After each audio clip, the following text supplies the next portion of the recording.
Welcome back, friends, to Story Saturday on 11/11.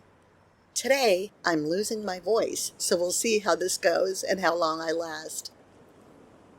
Being that it's Unhealthy Habits and Addiction Week, I wanted to share real stories of real people who overcame addictive behavior.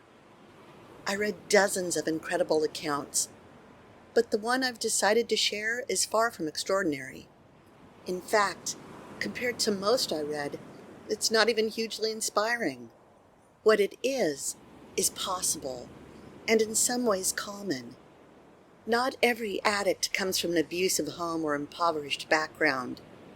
Many, and I do mean many, people who struggle with addictive behaviors are regular folk just like you and me.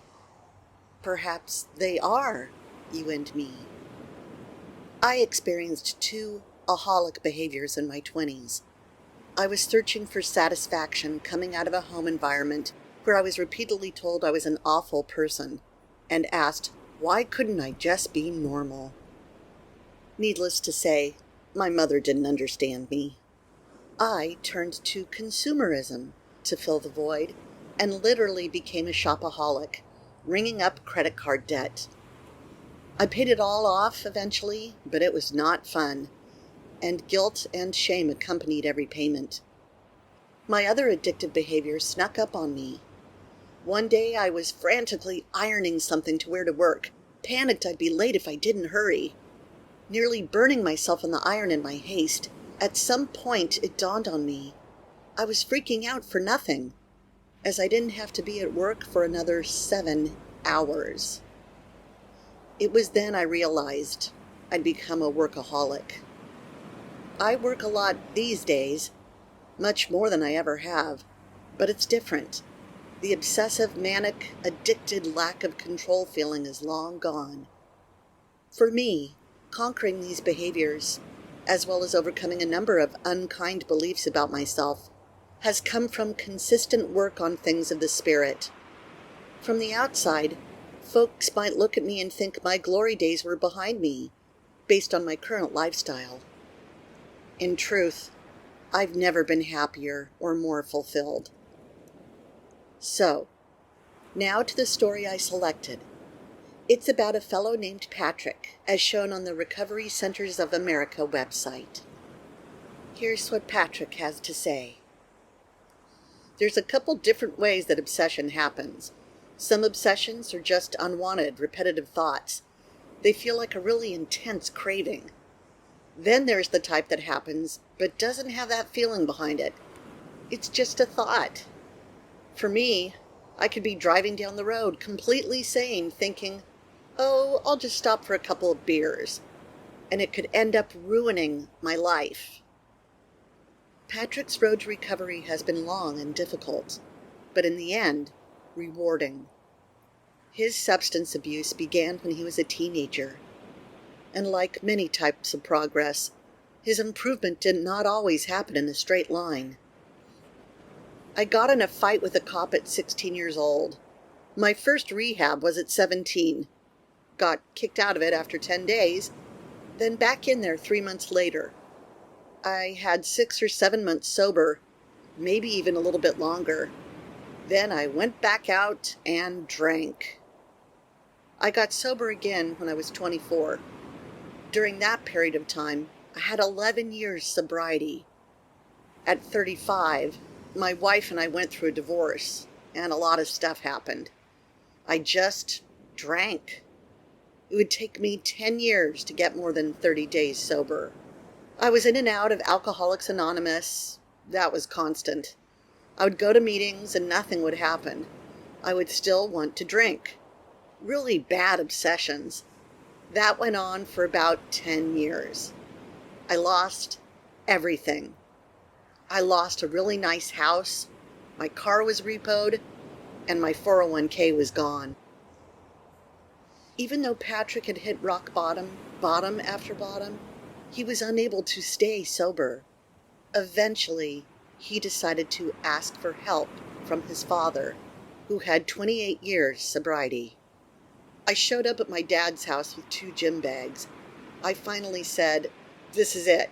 I'm spiritually broken. I can't do this anymore. I was able to stay sober for 9 months, meetings every day, praying every day, really in the middle of the program.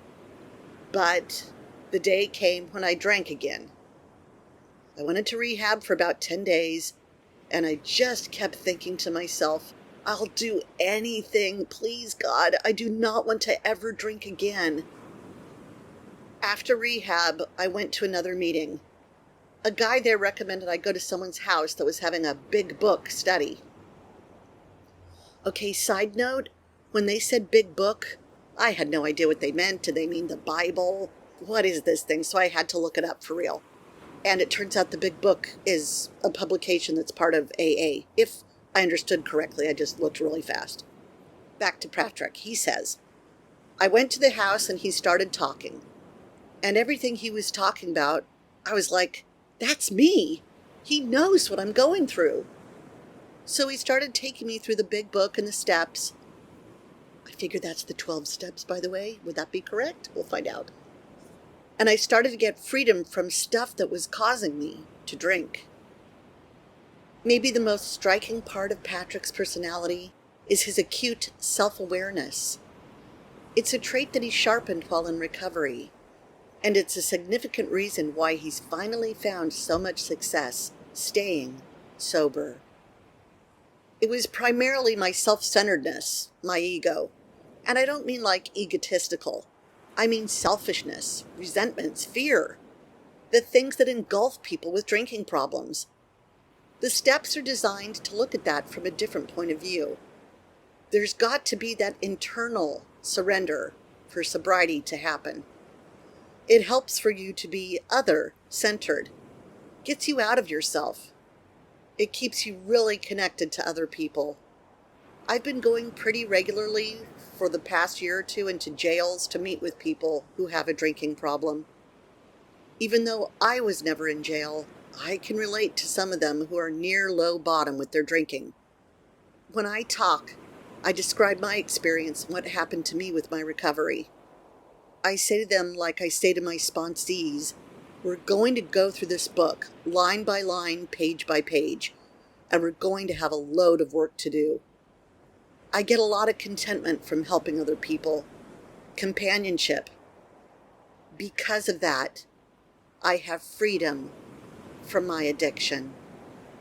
It starts with surrendering, and the first thing in surrendering is asking somebody for help, whatever that help is. And hopefully, you get to a place that can offer the help you need. It's worth it. And that's Patrick's story. Nothing harrowing, nothing shocking. Just someone continually working to get better. And it sounds like he has. I know I did. And if you're going through anything aholic-y or addictive-y, you can get better too, and conquer the things that are sapping your ability to govern your life and behave the way you truly want. I have a long way to go with other things about me that I'm not so proud of or thrilled with. It seems like I've got further to go than most when it comes to personality traits that need improving. But guess what? I'm not giving up, and I'm not shaming myself in the process. Because from what I can see, a lot of the unwanted behaviors come from a lack of feeling loved or worthy of love. So I'm not going to blame and shame myself. I'm going to do the best I can to love myself as I truly am, the self without the bad behaviors. And when you love yourself, you can't help but love others. You see how truly amazing they are. Nothing is as powerful as love. And I believe love is the only thing we can count on to get us where we want to go. You have a choice of tiny tasks for today. Number 1 is to look for a behavior you engage in that doesn't bring you joy or fulfillment. If it's something you consider destructive or counterproductive, take one step today to nip it in the bud. Or, choice number 2, This would be to ring up someone who inspires you to be your best self and set up a time to get together with them sometime within the next week. Just enjoy their company and good example. And if you're looking for a way to get out of your head and do some good, check out our arts nonprofit Whimsicality that is helping people learn, work, and connect in a new and meaningful way. Cheris de Somme to you all. Tuta.